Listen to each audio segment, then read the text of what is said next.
Patah hatinya seorang ayah kehilangan anak perempuannya usai tewas tenggelam di air terjun Jami Maros.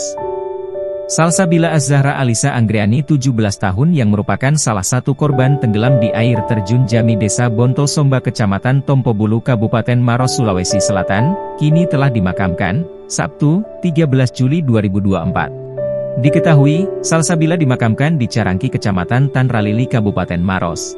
Kedua orang tua Salsa tak mampu membendung air mata ketika jasad putrinya dimasukkan ke liang lahat.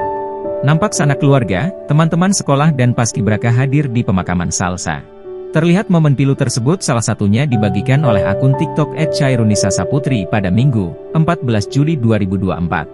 Nampak video itu menyorot momen saat seorang pria diduga ayah dari mendiang Salsabila pulang ke rumah sembari menahan tangisnya.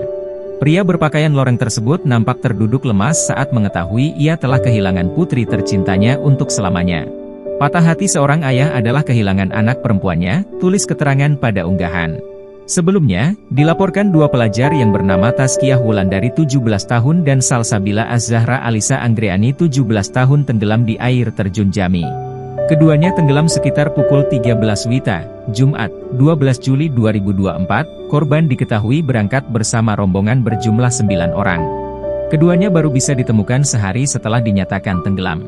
Korban pertama Salsabila Az-Zahra ditemukan pukul 7:39 WITA, kemudian Tazkiyah Wulandari ditemukan pukul 7:50 WITA.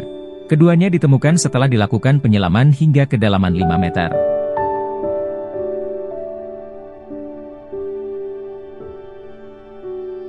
Download Tribun X sekarang, menghadirkan lokal menjadi Indonesia.